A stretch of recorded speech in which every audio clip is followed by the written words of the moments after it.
All right. Hello, everyone, and welcome to the Volume 24 virtual celebration of Meridians, Feminism, Race, Transnationalisms, contributors for issues 24-1, published in the spring of 2025, and issue 24-2, published in the fall of this year. In fact, just a couple of months ago in October. We are joined today by many, not all, but many of our contributors to this volume who are with us from around the world. I am Janetta Candelario. I am a professor here at Smith College in Northampton, Massachusetts, where Meridians is based, and it is where we are zooming in from. Joining me today are my two staff members. I'll pass it over to Leanna to introduce herself, and we'll take turns introducing ourselves, saying where we are in the world, and then I'll ask some questions and get a conversation going, hopefully. Just as a warning to our audience members, this is being recorded and it will be posted on our website subsequently. So please be aware that that is going on. Leanna. Hello, everyone. Thank you for being here. My name is Leanna Owen. I'm the Meridians Administrative Manager of the Editorial Office, and I work closely with both Janetta and Alex, who I will pass it off to now. Hi everyone, I'm Alex. I'm the administrative assistant and editorial coordinator, and I'm so happy to be here and to be seeing all of you and putting your faces to the names that I've been seeing in the volumes. And who are you passing it along to, Alex? I'll pass it along to Dr. Holloway. Hi, I'm Carla Holloway. I'm currently in Wake Forest, North Carolina. I retired from Duke University in about 2017, 2016 or 2017, which tells you I don't remember what I did back in the day. That was when I actually stopped working on what I call academic projects and turned to writing fiction. I'm now working on the third volume of a trilogy called A Death, my In Harlem series. So first there was A Death in Harlem, then Gone Missing in Harlem, and I'm working on a library in Harlem. I'm here in this collaboration because of the generous questions and creative ingenuity of Faith Barter. So I'm going to pass it on to you, Faith. Thank you so much. It was such a pleasure to work on. I'm Faith Barter. I am in English and Black Studies at the University of Oregon. And as Dr. Holloway just mentioned, our piece in this issue was a conversation about her career. And I will pass it off to Kat. Kat Brooks, she, her. I'm the co-founder and executive director of the Anti-Police Terror Project, and I am zooming in from Oakland, California, here because of an amazing conversation around state terror. Where did she go? I was going to pass it then to Fátima Santos to introduce themselves if they're there, but I see their cameras off, so maybe not. Okay, Candy, you want to go? Yes. Hello, everybody. My name is Candy Martínez, and I'm an assistant professor at Vassar College in Latin America and Latinx Studies. I'm currently living in Santa Fe. And yes, I'll pass it on to um, Ana del Conde. Is that correct? Yes, thank you, Candy. Hi, everyone. It's so great to be here. I'm also connecting from Northampton, Massachusetts. I'm a visiting professor in the anthropology department here at Smith, and I'm looking forward to our conversation today. I'll pass it to Laura. Hi, thank you, Anna. So I'm Laura Barberan Reinares. I work at CUNY Bronx Community College. I'm zooming in from Argentina right now. And it's good to see you again. And after the celebration, which was so lovely in October. And I'll pass it to Una. Hi, I am Una Lee. I teach philosophy at St. Joseph's University in New York, and I'm so glad to be here. Thanks for the invitation. Who will you pass it along to, Una? Tatsiana, did you go?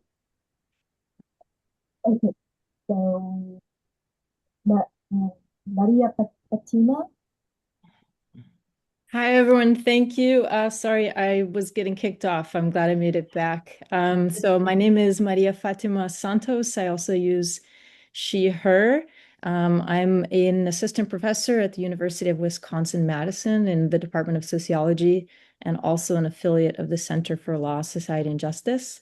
And I'm also here because of also my fantastic co-authors honoring me with such a fantastic experience, both Kat Brooks, who's also here, who I'm hoping has already introduced themselves, and also Andrea Beatriz Silva dos Santos, who is also co-founder of Reaja Será Morto, Reaja Será Morto, which translates to React or Be Killed, which is a political organization based in Salvador, Bahia, focused on police terror and incarceration. And its violences. She can't be here today, but also sends her regards. So a pleasure to be here with all of you. Who do you pass it along to, Maria-Fátima? Oh, I hope I'm not picking someone who's already spoken. Dr. Carla Holloway. Oh, already went. Oh, okay. Tatsiana. But please, it's Carla. I Oh, keep looking Carla. for Okay. doctor. Oh, sorry. Tatsiana. Yes, thank you so much. And I'm also very happy to be here today. My name is Tatsiana Shchurko, and I'm a scholar and activist from Belarus. But right now, I'm assistant professor of instruction at the Department of Women's Gender Sexuality Studies at the University of South Florida. Yeah, that's all. Thank you so much. And I will pass next to Yefreni, if I pronounce it correctly. Thank you so much, Tatiana. Hi, everyone. I'm Jefraini Familia. I'm an assistant professor of Spanish and American Cultural Studies at Washington University in St. Louis. That's where I'm joining from. And it's great to see some faces that I've seen recently at the symposium. It was so nice to meet you and also engage everyone else today. And I'll pass it to, I think Sabra hasn't gone yet. Okay. Hi, thanks so much. I think I might be last. I don't know. I was getting kicked out and coming back in, but it's really nice to be joining you. I'm joining you from South Hadley, Massachusetts. So I'm an associate professor at Mount Holyoke College, and I am representing a team of 4 co-authors, 3 of whom are in Australia, and one of whom just got an honorary doctorate. Marie Clark was a really huge thing just this morning. And so the time difference made it challenging. And so I'm representing a team of co-authors from Australia, but I'm here in the same time zone as many in South Hadley, Massachusetts. And thanks for convening us for this conversation. And I'll pass it along to Ploy. Just Yes, thank you. My name is Pontip Israsena Tuishime. I use she or they pronouns. I'm an assistant professor of performance studies at Kennesaw State University in the Department of Theater and Performance Studies. I'm zooming in from Kennesaw, which is in Metro Atlanta, and I'm so happy to be here. I actually did my PhD at UMass Amherst, and I was so sad that I couldn't go back to the area for the symposium. So it's really great to be with you virtually today. Yes, all right. And I want to thank you all for joining us, both as participants and as listeners to the conversation.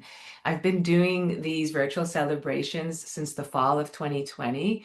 They were inspired, as many things were that year, by the unfortunate circumstance of the global pandemic forcing us all indoors and away from the kinds of sociality that we are accustomed to.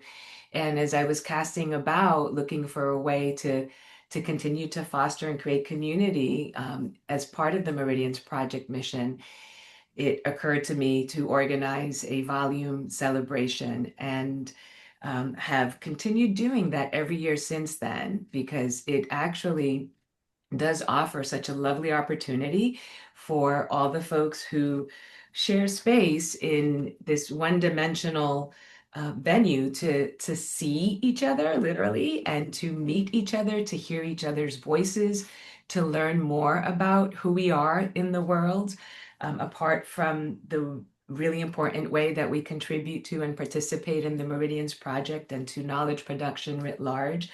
And the hope is that when you run into each other, which I hope you will in your professional associations or conferences, symposia, etc., or at the H Mart or out in the airport or something, that you will recognize each other and say hello and catch up, or perhaps continue this conversation elsewhere online or through emails, Facebook, whatever you might use as a platform.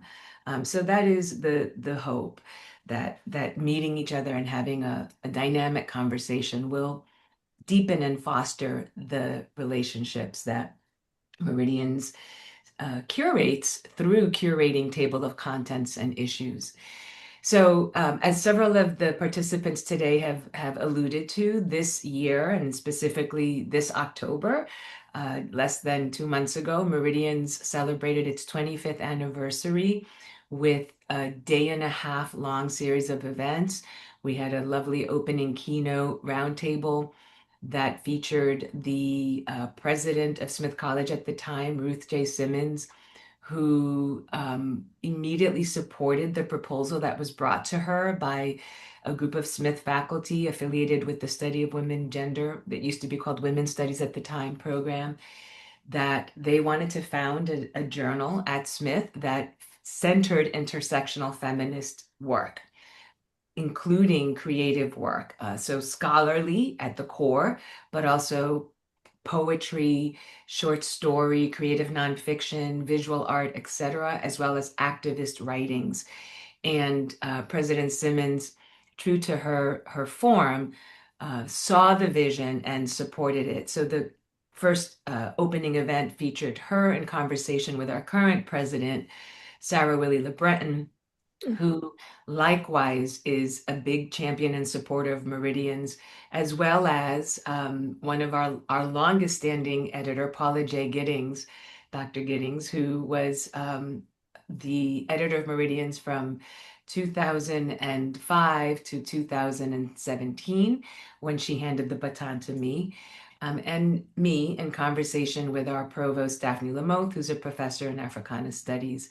And then the next day, we brought together 16 of our Meridians authors whose work ranged across the 25 years of the journal's publication, in conversation with 4 moderators, including Ana del Conde, who was there, who was both a moderator and an author in Meridians. So it was a lovely event and a lovely opportunity to think about the journal's role in the academy and in the broader world of intersectional feminist work. So I open with that and a reflection on my own experience, which, by the way, began when I was ABD and not even on a tenure track, as an author who submitted work to what was going to be Volume 1, Number 1, and then was hired into the Smith faculty, became a member of the editorial advisory board for Meridians, a reviewer, and ultimately now editor since 2017. So I have a long and deep relationship with the journal. I'm very much a fan of the journal. And I thought we could open this conversation by asking you to reflect on your experience of and with Meridians in whatever way you feel moved to do so. So I won't call cold. I'll just ask you to say what you'd like about your experience with Meridians. What is your relationship to this journal and this project? Well, Jeanette, since you reminded me of something that I had forgotten, and I forget so much these days, but I remember when Paula was at Duke before she went to Smith. I know, we stole her away. Yes, because Ruth brought muffins. Had somebody who made these wonderful muffins in the president and had her stay in the president's house. I kept telling her, we had Dunkin' Donuts, I can get you some donuts if you stay. But Ruth and her muffins made that move for Paula and not a question at all. But the 3 of us together understood the institutional moment. And we represented different sort of things or spaces in the institutions. I was a dean at Duke at the time, the dean of the Humanities and Social Science faculty. which I think I started around 2000. But by that time, about 2005, I sort of knew what was possible institutionally. And Paula recognizing that too, and Ruth always being there for a DL, also known as download phone call, after the meeting, before the meeting, planning the meeting that was going to happen, understood, let me say, the assignment. So I had forgotten the way in which we were all sort of winking at each other, saying, this is a time to talk about making sure this journal has not only an institutional presence, but institutional resources. Mm-hmm. Right. And so that was the conversation around moving Meridians from Indiana University Press, where it had been for some time at that point, to Duke University Press. And it began then. And that was basically part of the baton that Paula handed over to me, because by 2018, we were being published by BP. Right. So thank you for that bit of backstory, which is also in the interview that Faith conducted with you, Carla. I was really glad that we were able to memorialize that story. Someone else want to say a word about your relationship to Meridians? I can share a bit of my process just because I think Meridians, I hold a very special place for Meridians in my path as an academic. The first piece that I have published from my dissertation research was published in this volume of Meridians.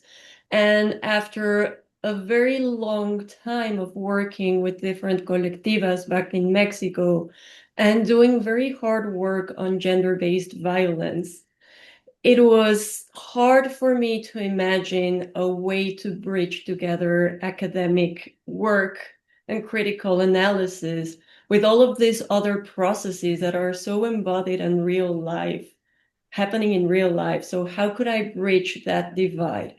And for Meridians to accept my piece and to be willing to work with me in this creative process of engaging with the voices of the people I had been working with, I don't think I would have found that possibility in many other academic spaces. And it made me feel that what I was doing was worthwhile, connecting these two very separate worlds and finding this voice to push the project forward and to continue working on it. So in answer to that question, Jeanette, that is what Meridians means to me today. So thank you for that. Thank you, Anna. And you're reminding me something that came up over and over again in the symposium, not by design, right? But that so many of the panelists said that, myself included, that Meridians was the first place to publish our work, which was uncommon, right? The work that each of us do is not conventional in many ways, is not necessarily recognized, acknowledged, never mind embraced by the disciplines that we come out of or we work in terms of our institutional locations and so forth. But that Meridians has seen the value in that kind of work, has mentored and supported and published it, and has had great effect in the sense that we did a demographic survey of our 700 plus authors, and we could track the progression from being a graduate student or a early assistant professor to being tenured and full professors, right, over the course of a career. And of course, we didn't do the whole thing, but we contributed a little bit, right, to that process by acknowledging the value of the work and centering it. So thank you for that, Anna. Someone else? I think I also have a similar experience in terms of publishing with Meridians and choosing, thinking about them as a potential place where I could publish my work. I think so. When as a grad student, we had to come up with a list of journals that we in the grad classroom had wanted to publish with, and I think I chose Meridians as one of my top journals. Like I just thought, okay, this would be a great place to publish my work. And also one of my mentors too had published with Meridians. And, I think I was thinking about, using Meridians as an outlet because of the fact that there is an emphasis on transnationalism and feminism, which I think is so important to think about today because of the fact that I think that my scholarship it wants to bridge Indigenous feminism in North America and Turtle Island, but also in Latin America and Abiyala, thinking about the different feminist theories there and what other journal could there be that's not better than Meridians that, really wants to think about borders in ways that are social, political, but also personal, which I think the article that I published is also very much personal work. So I just thought, okay, Meridians, if they have a call for a paper and if it fits the description, I will try. And I'm so glad that it was accepted. And, I also keep thinking also about, continuing to find calls for, publishing work in the future. But I think to the article that I really was thinking about, it had to do with migration and healing practices. So I thought, and also Indigenous knowledge. So I think that was a perfect place to start. Yeah, thank you for that, Candy. Yeah, so both you and Anna and Sabra actually are in the issue that is about Indigenous feminisms across the world, part two, which we ended up doing because we got such a wonderful response to the original call, and we intended to only do one issue and ended up doing two, and it had its intended effect because now we're just getting so much more work that is Indigenous feminists from across the world, right? And thinking in ways that don't necessarily align with the way the U.S. Academy might immediately think about those terms. So thank you. Maria-Fátima, I think I saw your hand. Hey, just a quick moment, because one of the things that I'm hearing is something that I also recall Ruth and Paula understanding intimately from their work is that instead of feeling like we were on the outside looking in, trying to find a venue, Meridians has become, and it was an intentional effort, in its transition, but actually even before that, that it becomes the norm and the standard of the kind of work we do, where we don't think personal is one space and political is another, and indigeneity doesn't reflect on all of our lives in some ways.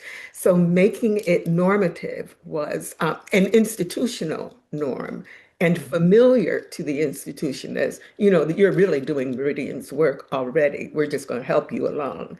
Was important to us. Very important to hear from a former dean. So, yes, Former.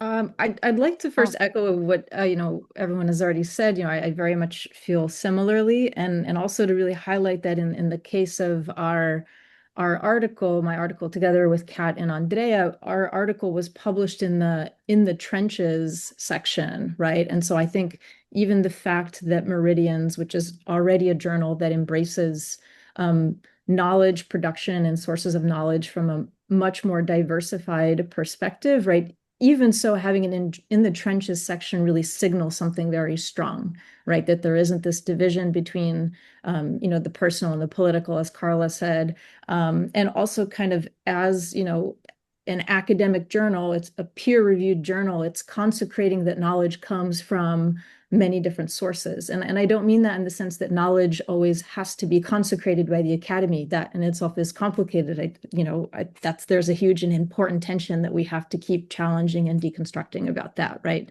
The academy is not the only place to consecrate other sources of knowledge. But to the extent that we're talking about the academy, Meridians has a very important position in making that signal and marking that. Our conversation is actually a transcription and translation of a panel dialogue that took place in person, between Kat and Andrea, with me moderating about, anti-Black state violence from the perspective of Brazil and the United States. And this was part of a broader live symposium on questions of anti-Black state violence across the Americas over the course of 10 panels.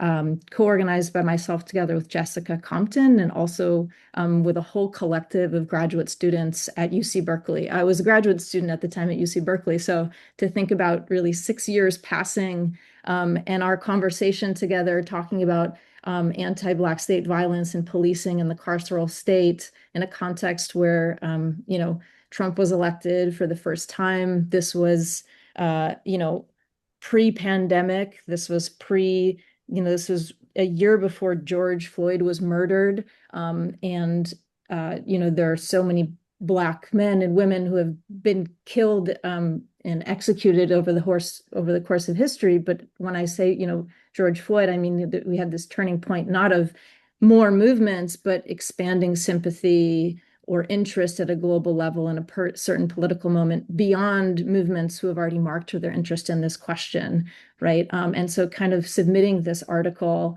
during that context of the pandemic, during this moment of opening up questions about anti-Black state violence on a global scale, and submitting this to Meridians and thinking together with even the reviewers that you curated, which was so intentional to really take our article on those terms, right? And for it to be published in Meridians right around the moment, when we're at the height of this other global political moment. Trump is in power again in the United States.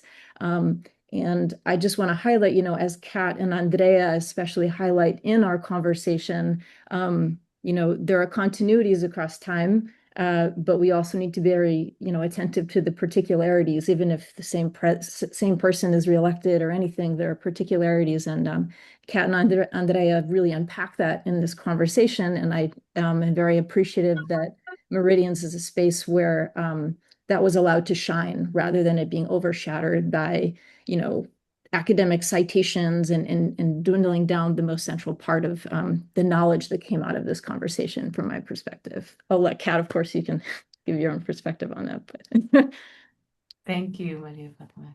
Kat, do you want to add something? I'm an organizer. I'm an in the trenches, grit and grime, on the front lines. That organizer. That's what I do. I was sort of, and I don't know, I might have missed it, Maria-Fátima, that this was going to be, and turned into an article, and then so I sort of saw it, and I was like, really? And I will be honest, right? Because there are times where academia can be really problematic for those of us on the ground, where people go get college degrees or several degrees, and then they think that they are then the experts. Of people that in their wildest dreams are never going to be walking on a college campus and who we're supposed to be working in service of, but also those of us that are getting our backsides kicked on a regular basis by the state. And they have lots of opinions, and then they put out reports and things that then elected officials hold up and say, well, no, this person at such and such says that this is actually the way to be. And that has repeatedly been problematic, particularly when the movement got a taste of celebritization, 2020 and post 2020. So this was refreshing, and to read what was published, and to Maria's point, not watered down, and also still feels odd for voices like ours to be in these kinds of spaces, and yet I think really critical in this moment. And I'm always searching for ways in which we can bridge better partnerships between the streets and the schools. And this feels like, in service of that, which is why I showed up today. And also anything Maria-Fátima asks, I will do. It was one of the best conversations, political conversations I've had in 20 years of doing this work. It's one of the most meaningful and memorable, and that it's memorialized in this publication means a ton. So I really appreciate hearing that, Kat. I specifically remember a lot of what you said in that piece, and how the line, I'll paraphrase, I could look it up, but I paraphrase because I do remember it, that you talked about a willingness to deal with consequences for what we say, right? And that is a core part of the project, that has been at the heart of Meridians from the beginning. And if you read through our editor's introductions as well as the contents, you'll see that, because you're reminding me, for example, of one of the first issues that Paula curated on post 9/11, and the voices that are in there, which were these, critical voices contesting the narrative that was publicly, through the corporate and mainstream media, being disseminated about what 9/11 and the subsequent US military foreign policy response to that was about, right? And so from the beginning, Meridians has been doing that, right? Like, I don't want to call it bravely, but really openly contesting, hegemonic narratives. And the In the Trenches features was one of its original features, always from the beginning, that there was a commitment to doing that. And then it serves as an archive ultimately, right? Because we go back and we read it, and we have in the real time, even though there's a lag between submission and publication, it still does feel very timely sometimes. I think there was somebody else who wanted to say a word or two about this question. So Laura and Jafraini, and then maybe I'll ask the other. I'll be brief. I think the question was our relationship to Meridians. And I started, like many of you, as a graduate student. I also chose Meridian as one of the journals that I would love to be published in, mostly because the issues that the journal addresses are the issues that I care about, and that I found like this is where I would love to, contribute. Like, what issue you want to lift up. I remember in the introduction, you talk about that, and that spoke to me. And in fact, my co-author Una, who's here, can confirm this, but we wrote our piece for Meridians. We did not submit it anywhere. Like, this is what we wanted and where we wanted this piece to work. So it was a huge honor. I did have the chance to read the whole issue. And I might have mentioned that to maybe Ginetta, that it was so brilliant. And Meridians is such an expansive journal. I come from the field of literary studies. Una comes from philosophy, and then there are artists and activists, and I just love it so much richer, the point of view, right? So that's really what I appreciate the most about Meridians, and it's been a real honor. Thank you. Thank you, Laura.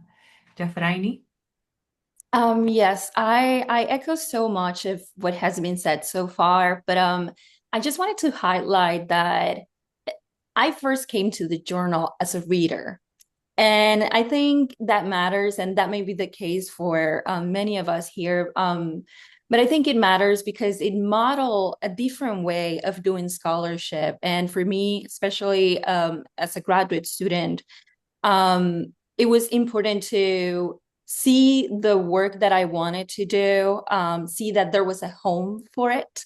But also just listening to part of the conversation, and I appreciate so much what Kat shared.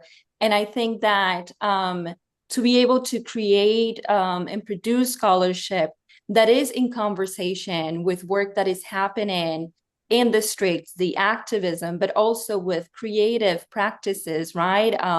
To have an article and then a poem, and they're probably doing similar interventions or complement each other in really generous and innovative ways. And so I think it matters that, especially when we are getting trained, we find spaces like Meridians and just encounter just other ways of doing the work that and that it can exist beyond just the more traditional academic form. So thank you.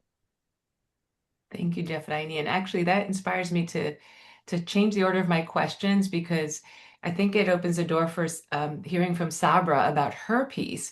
So I'll ask the question, and then Sabra, I'm going to invite you explicitly to answer, because your piece is one of those pieces that bridges forms, let's say.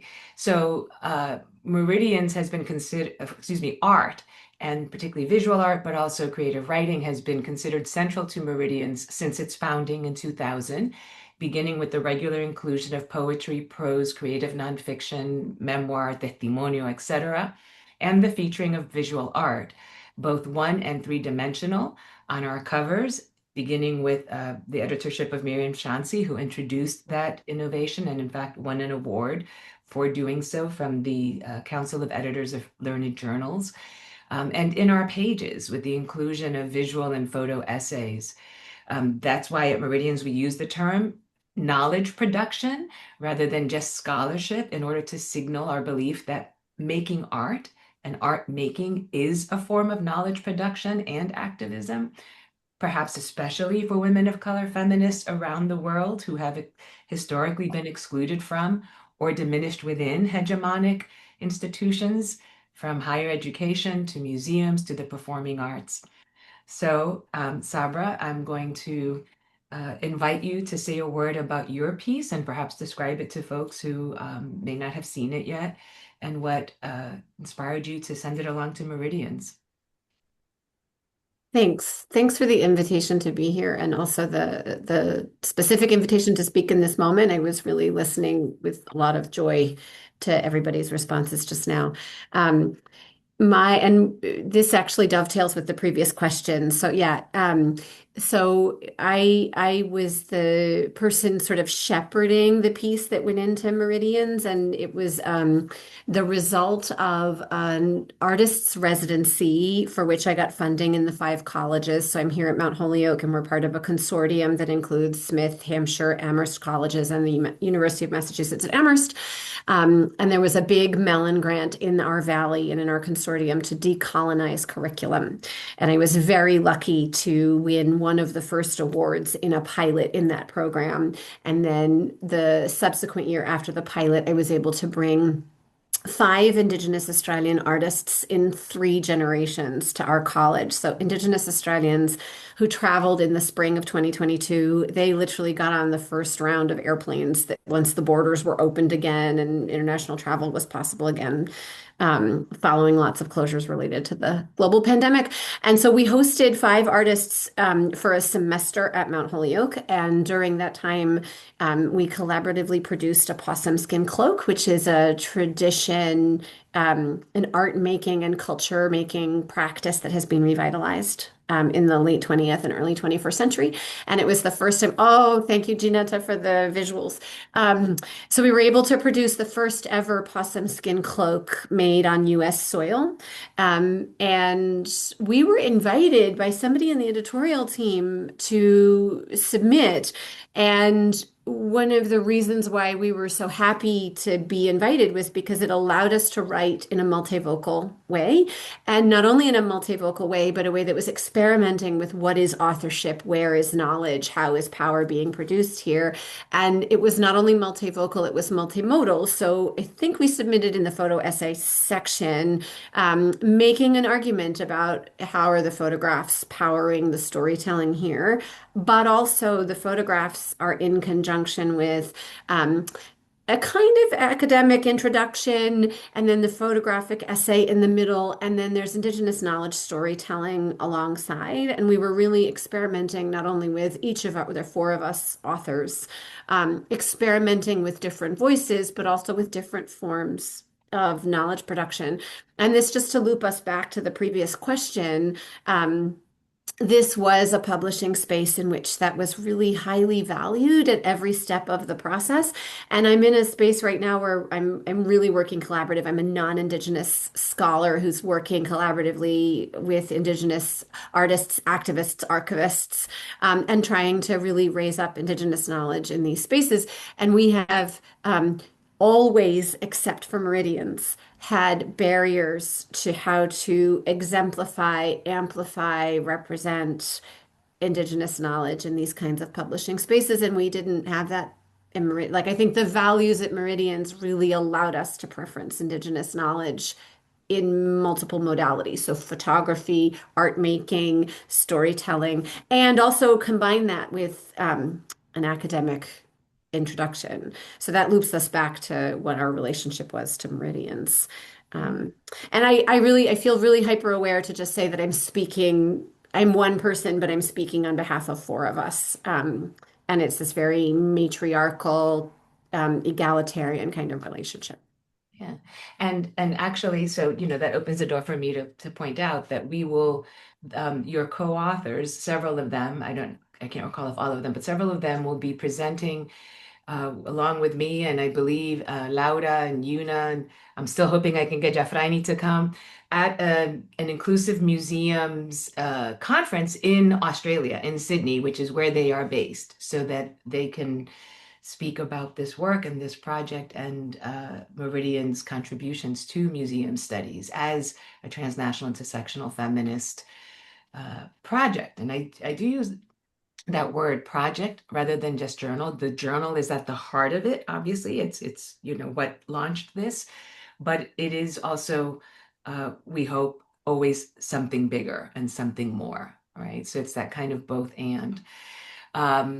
I also want to point out, I think you've all seen it, but just the beauty of our covers and the fact that we have been using cover art since Miriam Shansi's editorship, as I said. And one of the things that is really interesting to note is that although we have published some really well-known artists, women of color artists especially, we also have published people who are not necessarily established as artists, ranging from very young folks who are experimenting with digital art production to, for example, the artist in this issue, Kai Two Feathers Orton, who is a Canadian-American scientist, biophysicist, molecular biologist, right? But who also makes art. And I happened across this series and just thought it was very moving and evocative, and asked Dr. Orton, Two Feathers Orton, if they would let us publish it. And they went above and beyond that and actually produced this particular image especially for Meridians. So that's an example. And likewise, this from the fall issue is a collaboration between an undergraduate student who was doing a senior thesis project that involved photography and a study of entrepreneurship in her heritage country of India, and an entrepreneur, Mamata Reddy, who has been working on supporting and revitalizing an indigenous craft that was traditional, kalamkari, which is this kind of textile, right? So using cover art. And with that mini introduction, I was curious about your experience of seeing the art that literally embraces your piece, that frames your piece. If you have any thoughts or wanted to say a word about that, and also, of course, possibly about the poetry or other forms of creative writing in your issue. I'm going to call them that, your issue, the issue that you are in.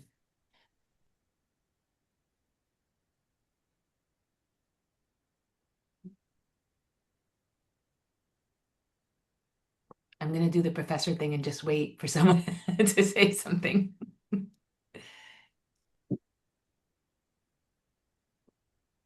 I can briefly comment on that. So while my piece is more kind of a classical academic article, I'm actually also working a lot with kind of non-traditional ways to think about the archive.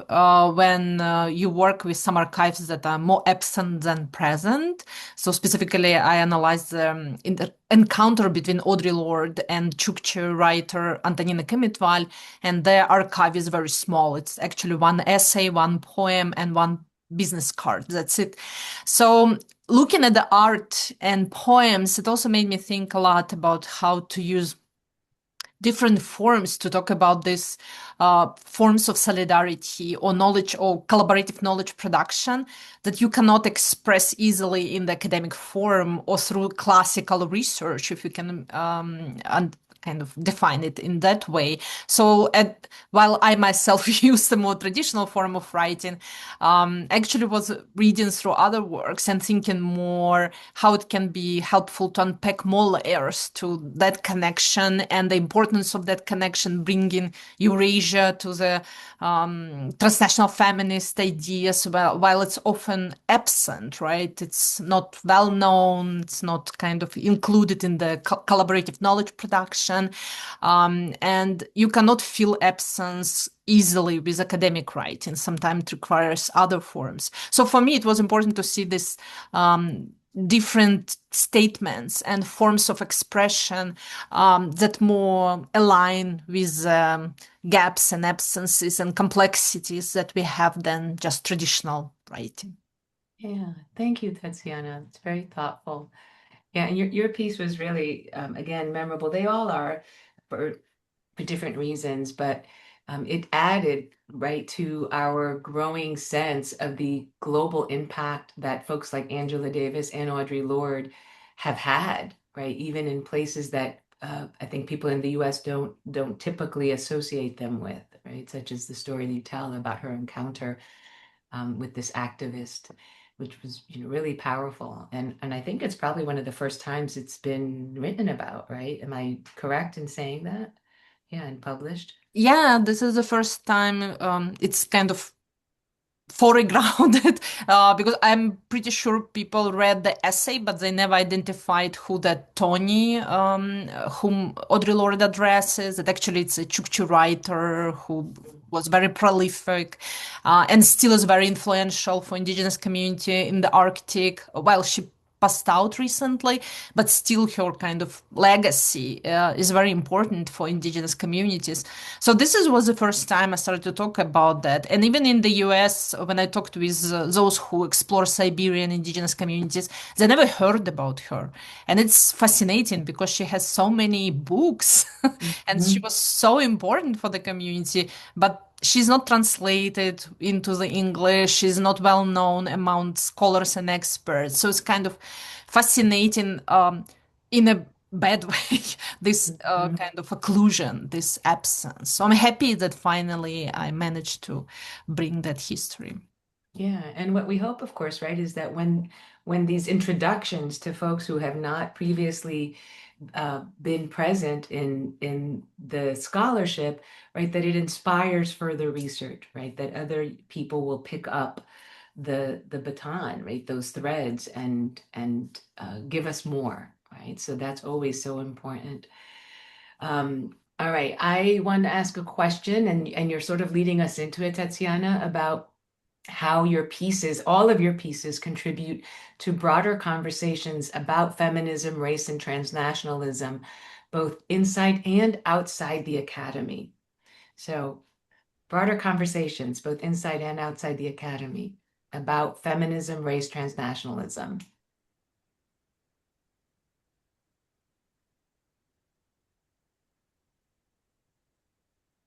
I can start. Oh, I'm gonna let Faith start. Faith?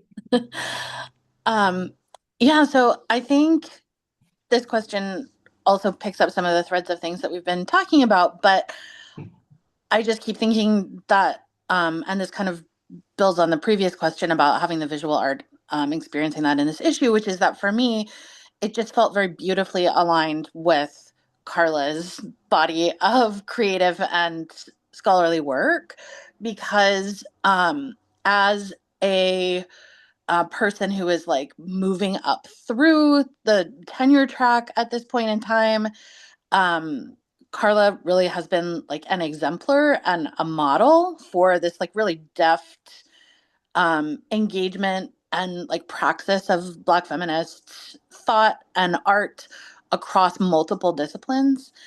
And so it was so joyful to be able to engage her in that conversation about her work in a space that also puts into practice those same principles and priorities.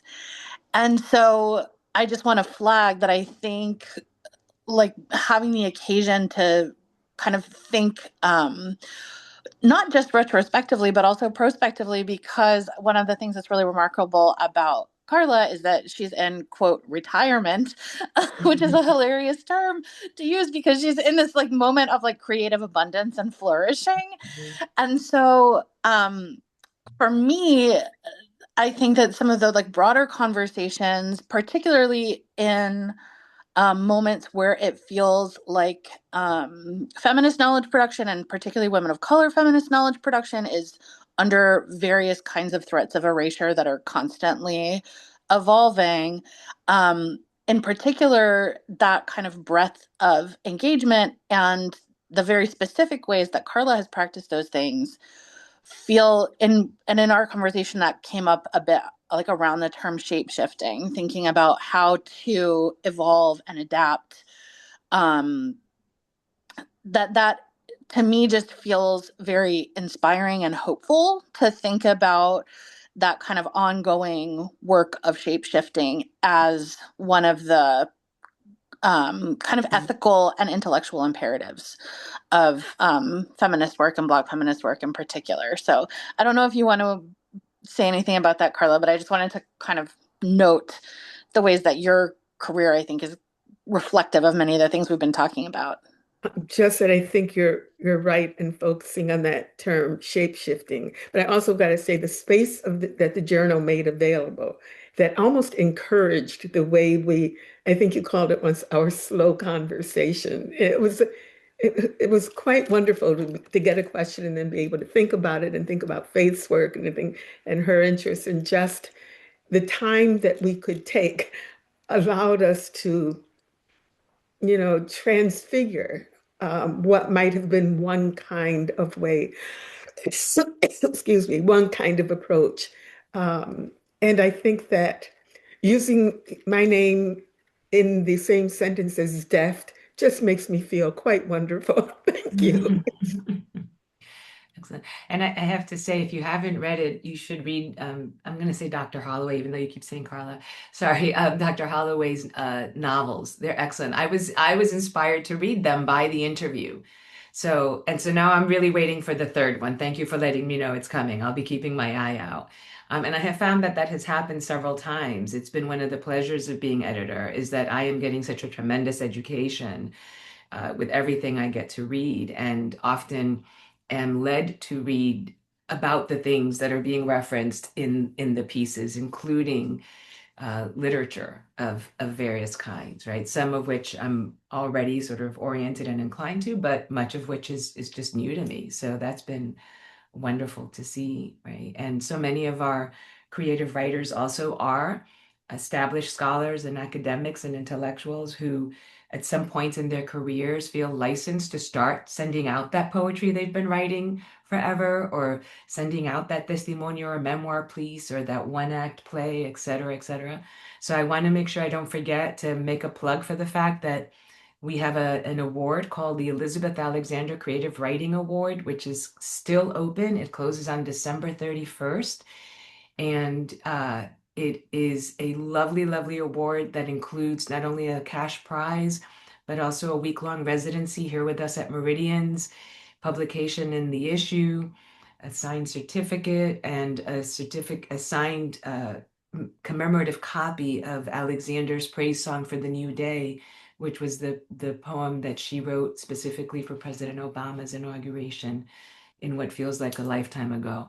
But Leanna or Alex is going to put the link to the award in the chat.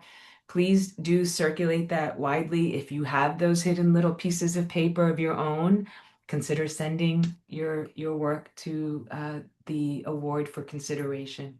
Sabra, I see that your hand is up. Please jump in.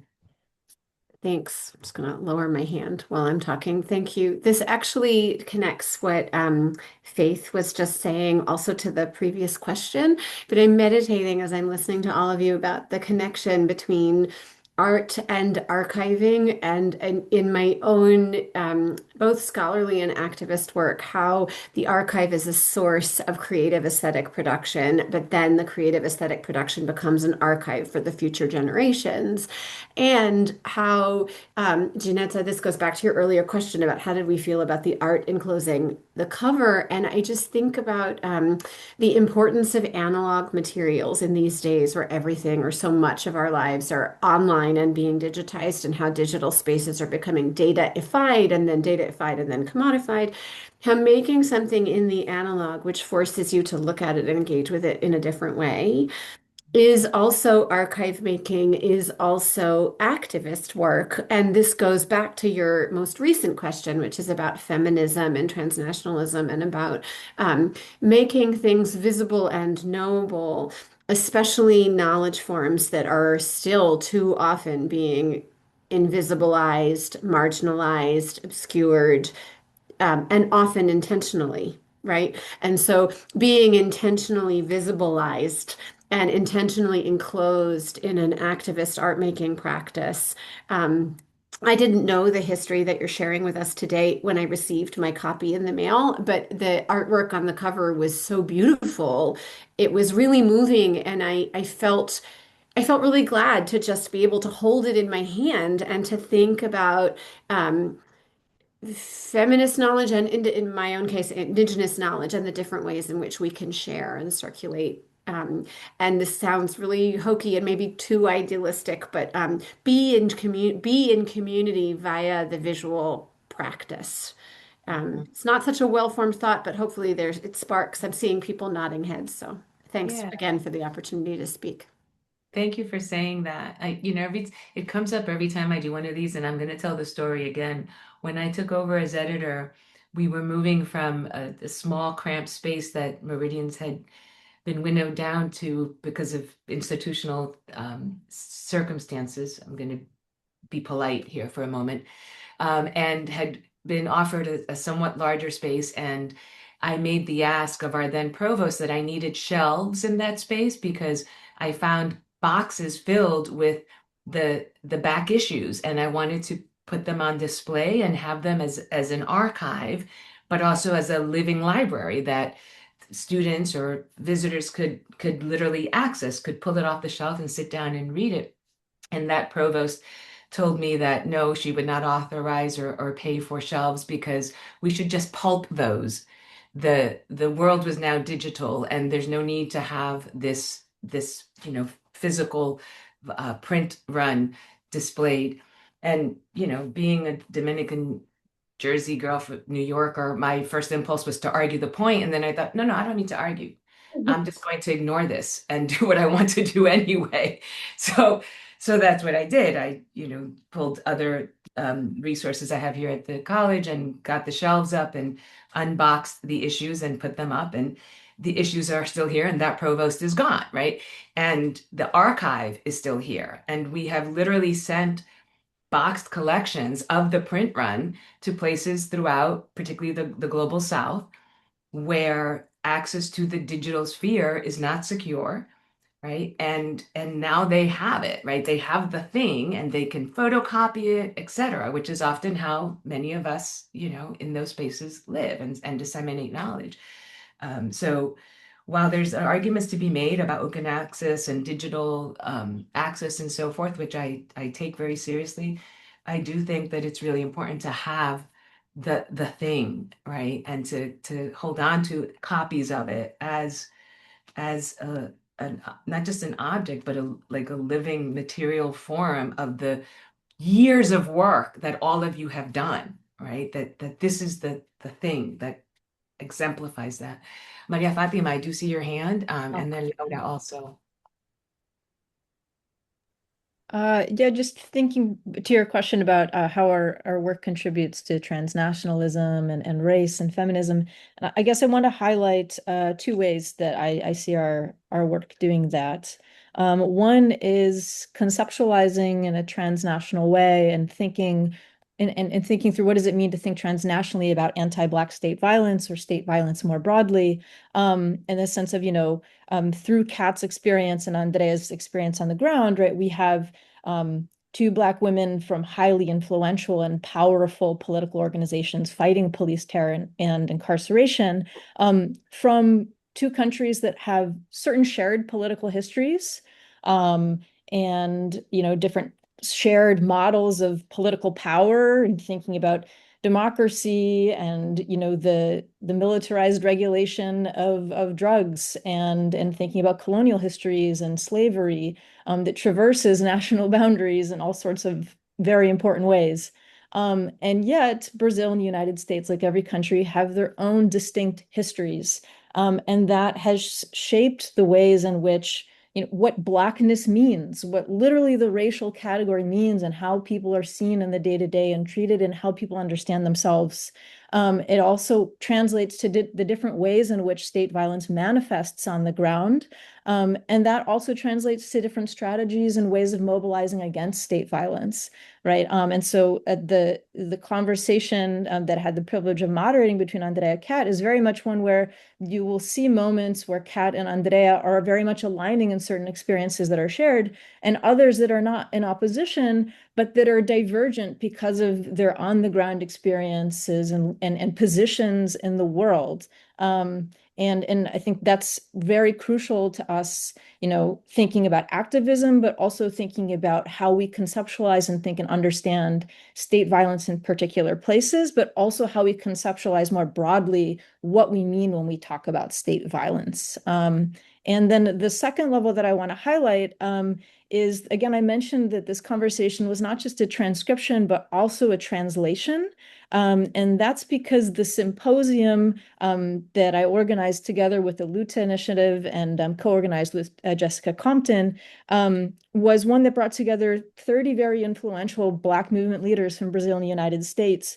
And our position was that speakers should speak in their preferred language, whether that's English or Portuguese, right? And so for us, that wasn't really a technical issue, but very much also a political issue and stance and epistemological one, right? If we are imposing English as the basis on which we exchange knowledge about anything, especially about transnationalism and transnational dynamics, then we are already skewing who can contribute to that conversation and also the kinds of knowledge that's produced through interactions. And so through us having simultaneous translation, that's what allowed Kat and Andrea to be in the space. That was such a tremendous privilege for us to be able to learn from that encounter. And then we worked to have that translated and then together edited that. But so thinking transnationalism is also bringing back in the question of language, not as a technical issue, but very much as a political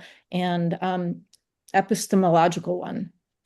Thank you, Maria-Fátima. And actually, I know, Laura, I said you, but I see that Porntip has their hand up, and we haven't heard from them yet, so I want to give them an opportunity. And I think Terry also might have wanted to contribute. So I'll pass it over to Porntip first.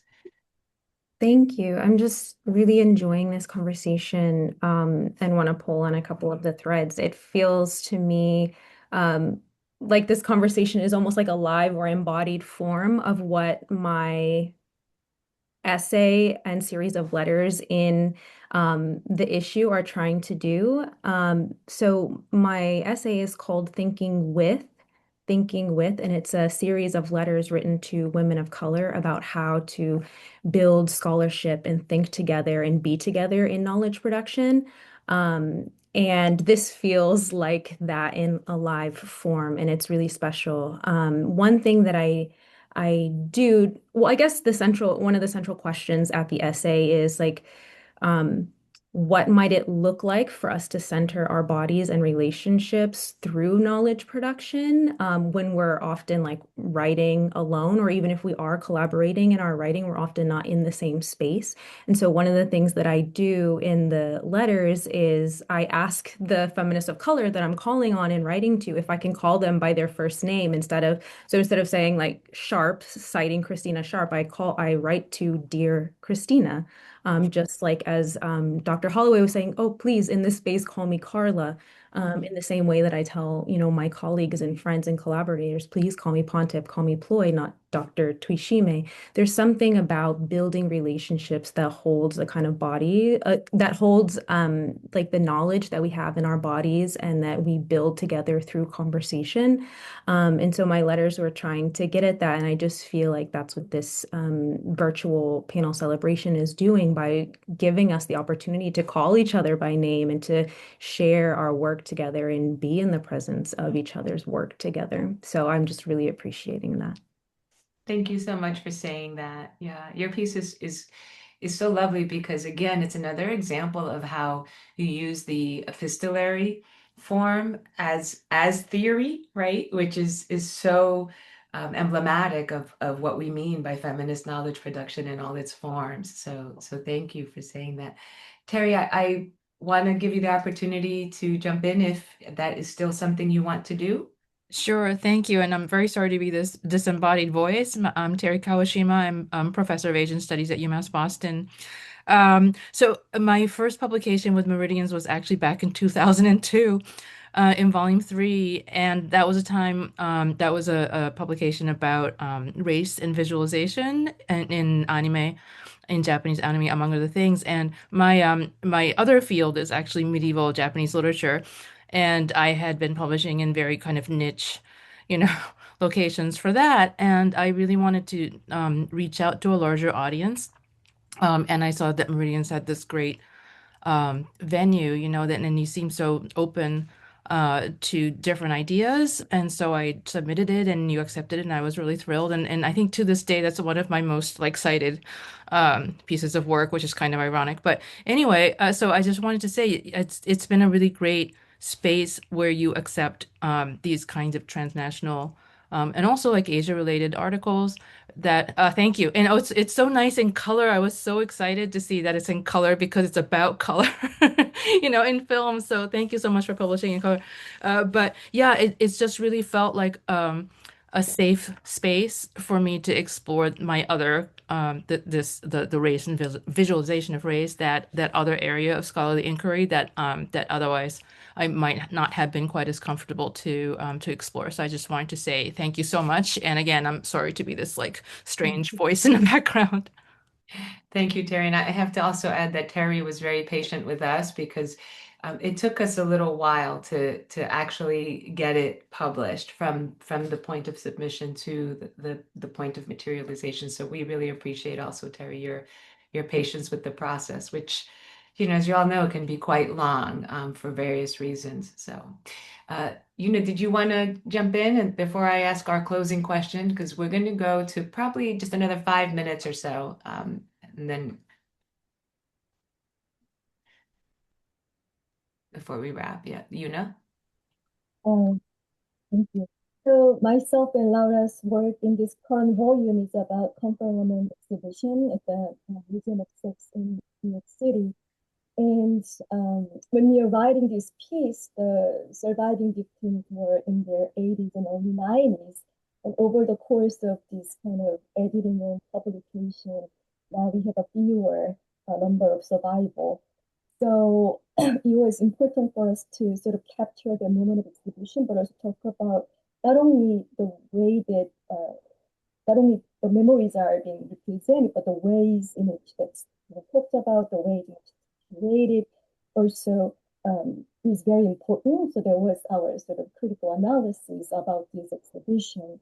But now more and more, since the victims' survivals are passing, I see even within like feminism and feminist scholarship, there has been some trend to use these stories of women to their political agenda, to fight prostitution or to fight militarism in one way or another.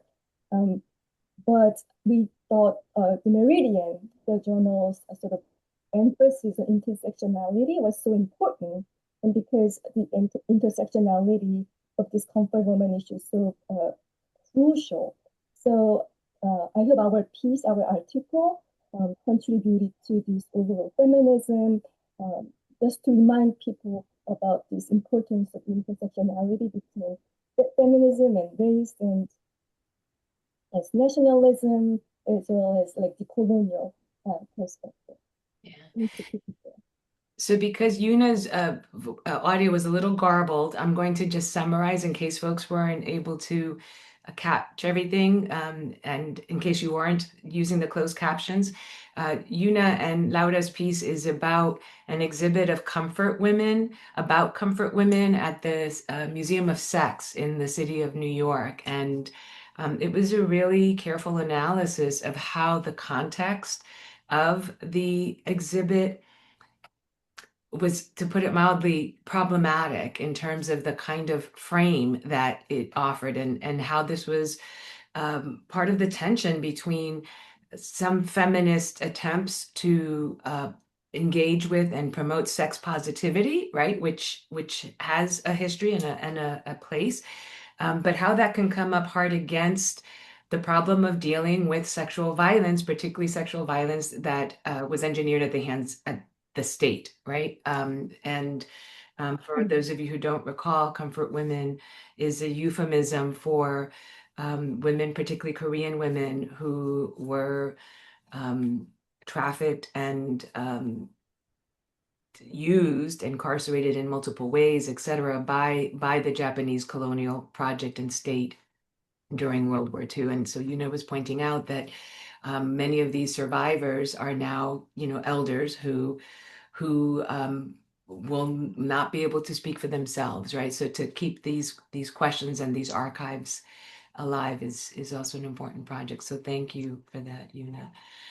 As we get close to wrapping, I'm going to ask you all to take turns, very briefly, if you could, to share final thoughts about the work, Meridians, this global moment, which, every time I've done this in the last 5 years, I thought, okay, this is as bad as it's going to get. It's going to get better. And then we find new ways to, have it be challenging and awful. But we also find new ways to fight back, right? To organize, I'm not just even going to say to resist, to undermine, to do the work that we do to contest the perennial project of repression and suppression and all the isms. So who would like to jump in and just final thoughts? Just because you were talking about comfort women, I think it's appropriate to talk about that. Those will be my final thoughts. The situation of the comfort women, as Una was saying, has not gotten any better. If anything, it seems to have gotten worse. Like the hope was that they would at some point get some recognition. And right now there's even a more, the new Japanese prime minister is even more revisionist than the previous one. I mean, the situation in Korea is a little bit better, but the world context does not seem hopeful. And yet, the work that Meridians is doing, this type of work, they might be losing the political battle, but the cultural battle, we can see definitely that the comfort women have won, that they are still very much alive, that they are important. I mean, these were women who were deemed worthless, and that's why they were raped. And then, because they were raped, they were deemed also worthless. So, and I'm quoting Margaret Stetz there. So the fact that Meridians is giving a voice and amplifying the cause of the comfort women is a huge victory, regardless of the context, the world context. Thank you. Thank you, Laura. All right, I'm going to start cold calling. Jafraini. I just want to say thank you. Thank you for the space. I never thought that this is my first publication, and this was mentioned at the symposium. And I never thought that my first academic article would come with so much. Being able to attend that symposium and be inspired by so many scholars. To me, just the fact that I got published and got to share space with Meridians was like enough. And so everything else has just been a gift. And so thank you so much. I never imagined that publishing an academic piece could be so rewarding, that it could come with spaces of growth and just nourishment in a moment where we really need that, especially as a junior scholar. This is my first semester in the tenure track, and Meridians has been such a gift. So thank you so much for creating the space, bringing us together. And it's been a joy to continue just learning from everyone who is part of the Meridians project. Thank you, Jafraini. Sabra?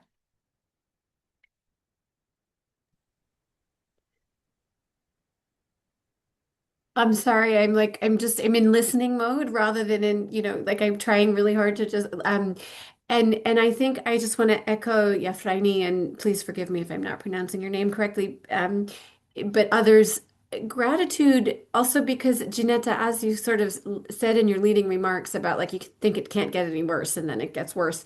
And I think that like the flip side of that for me and the way that I keep waking up to fight another day and putting one foot in front of the other is to think of the flip side always, which is, what are the affordances rather than the traumas and the losses or, and I think that the being in community is a source of nourishment and sustenance.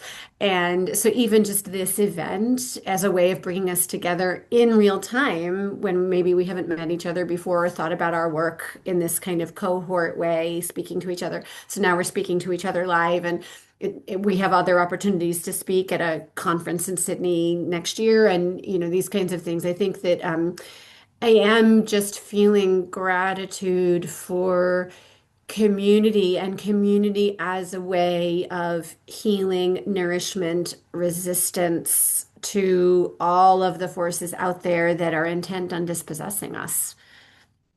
Yeah, I don't have much more. I've been listening really intently and feeling gratitude. So forgive me if that's inelegant, but It was lovely, Sabra. Thank you. Candy.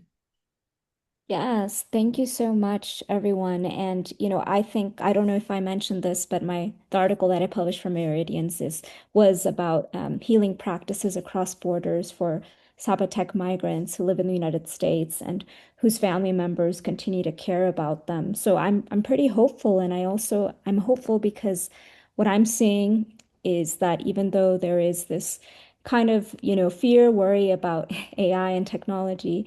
One of the things that is noticeable is that there is a lot of indigenous communities within North America, across Latin America, that are really coming together. And you see this in websites that are coming up where people are telling, their stories and documenting political struggles. There's one example of that I mentioned also in the article. It's Zam, TZAM. They're part of I think, news outlet called Desinformemon. I'm gonna butcher the word, but anyway, if you're interested, feel free to contact me.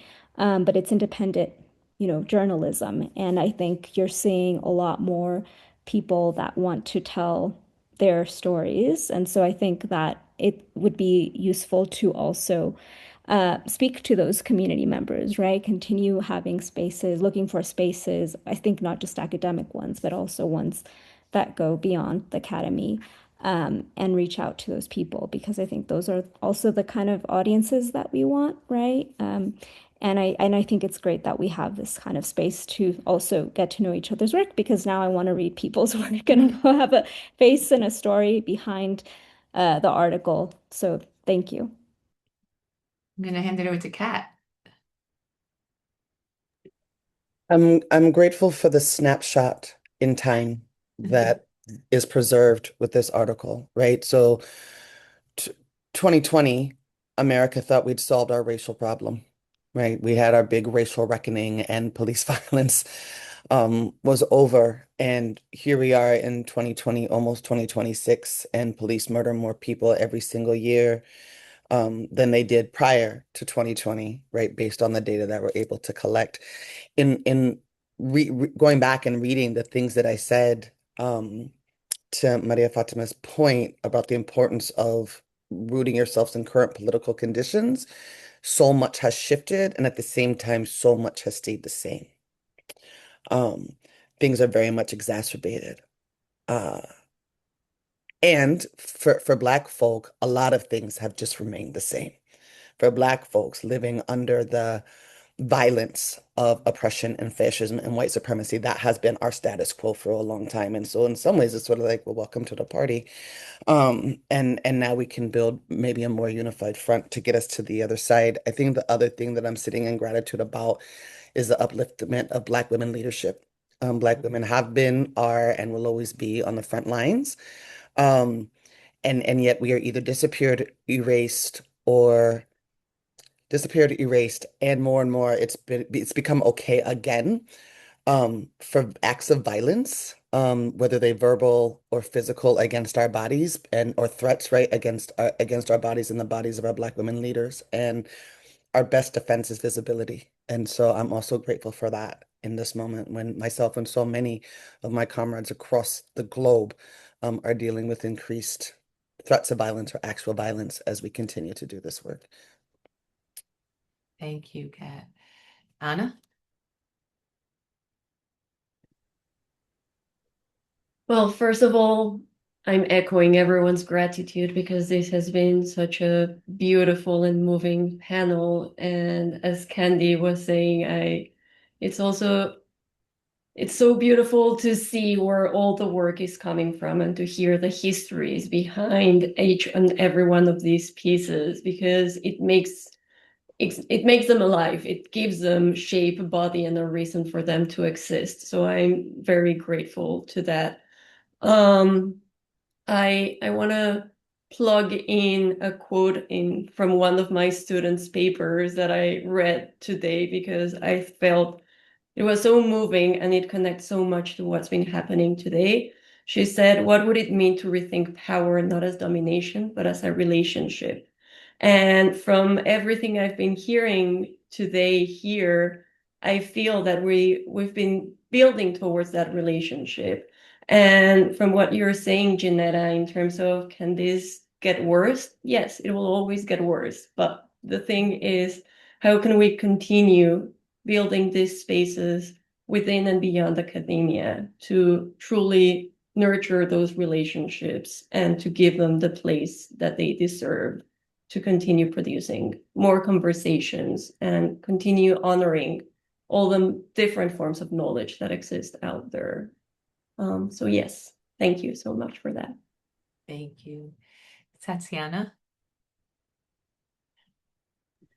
Yeah, thank you so much. And as probably Laura said at the beginning about the comfort women, I feel like my piece was also registering the past, but also the present of the region that is currently in exacerbated crisis. And the piece was written and appeared during the Russian invasion of Ukraine. That was added an important complexity, an importance of complexity, what Audre Lorde and Antonina Kometval emphasized, how to live under the multiple imperialisms and how we can recognize them and recognize each other in this regard. So I feel like this piece was important for both the West and for the East, Eurasia itself, to recognize its borderlands and its oppressed and marginalized communities that are kind of not seen as a homogeneous. So Meridians allowed this opportunity to record that complexity and to start maybe some conversations around that. So I'm very grateful for that opportunity to bring in the issues that are usually occluded and excluded, and also to be in conversations with others, as Anna also emphasized about the relationality that is so hard to sustain along those multiple epistemic gaps. Thank you. Yuna, do you want to say something else? I hope the audio is not terrible. Again, I like to echo sending gratitude, but also send cheers to Meridians and the staff. And thanks for creating these pages and forum that we can exchange our ideas and meet each other. So again, just creating this wonderful space of scholars and artists and activists that's so precious. Thank you so much. Thank you, Yuna, for that. Faith? Yes, so echoing everyone else's appreciation and gratitude, I especially want to thank the staff at Meridians for being so thoughtful about the structure of both the issue and the symposium, which I was very sorry not to be able to attend, and this conversation. And I'm just thinking about this conversation and thinking about my experience of reading the most recent issue and having the experience that I always have when I'm reading Meridians, that I feel very energized by the many different examples of possibilities for engagement. And I think that this conversation is also a really energizing kind of possibility for thinking about how to continue and structure conversations. I've been trying to think a lot about both how to make my network larger and smaller in different ways at the same time. And so this is really just a generative space. And I especially deeply want to thank Carla for her openness and willingness and trust to engage in the conversation that we had. Maria-Fátima? I feel like there's so many things I'd like to express gratitude for, but first, thank you for organizing, this collective encounter engagement virtually for those of us who really couldn't be there in person to celebrate. So this has been really wonderful. And I just, really want to echo gratitude for Meridians. And yes, things are bad and difficult in continuous ways and in very important ways to recognize. I think maybe what's been explicit, not new, but explicit more recently, is the ways in which the meaning of legitimate knowledge is under threat in a very explicit way. And even sources of knowledge that have traditionally maybe not been put into question very much. And so I think that just makes me want to express more gratitude for Meridians and always kind of pushing back and saying, no, knowledge production is actually much more diverse. And I say this as a scholar and as someone positioned in the university as a researcher, but also as an educator, right? And thinking about my students and the kinds of work that I love recommending to my students from Meridians. And they can read this and see this as, oh, this is different. I see my interests in this. My interests are validated rather than constantly hearing from other spaces, well, that's not a good research question, or that's not a good term paper idea, but rather, oh, you were interested in abolition? Well, I have an article from a peer-reviewed journal that just came out for Meridians that you should read and be sure to cite for your research project, And so I think it's more important, the pushback, because of the explicit moment. But I certainly agree that continuously being there has been crucial. Yeah. Thank you. Puente? Yeah, in addition to feeling a deep sense of gratitude, I would just want to say to the panelists, but also to the team at Meridians, Janetta, Alex, and Leanna, this work that each of you are doing in different ways, and Meridians as a project, not just as a journal, is really inspiring. I really enjoyed the first question of, what's your relationship to Meridians? And for so many of us, it was starting as readers and seeing the possibility of our own work having a place that's valued. And I'm reminded of that in this conversation. Thank you. Thank you. Dr. Holloway. Ooh, we're still muted. I think I'd like to, I've been very moved by this conversation. It started when you were talking, Kat, because feeling being a woman of color today, right now, once of the Academy, and knowing the history of what the Academy and institutions have done when our bodies have been in their hands, and then seeing what can happen when someone with the thoughtfulness and care that Faith showed to me when I said, okay, let's do this. In other words, giving her permission to have my body opened for her. Each one of you, as I think I can say clearly, as younger scholars than me, still doing this work, are at a moment when our bodies are still in your hands. And now what? What's going to be the difference this time?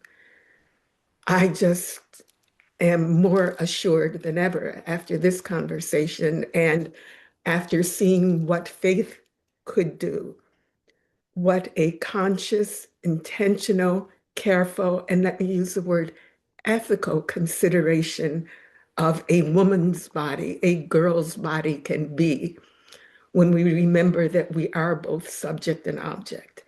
And Meridians has always done this with its intersectional work, but the responsibility it holds to treat us well comes not only because we are the other and the subject and the object, but also because of a potential to care that comes out of the kinds of work that we do in the community. And I think all of our work is activist work. All kinds of publication, which means making things public, whether, and I've experienced this myself, whether I wanted it public or not, becomes public work. So holding a woman's body, our girls' bodies, as carefully as Meridians has done, is what you have the opportunity to continue to do. And I trust it in your hands. Thank you. Terry, I don't know if you want to jump in before we wrap. I'm very grateful. I guess I can't say everything I would like to say about the moment. I can't believe we're here. But anyway, thank you all. Okay.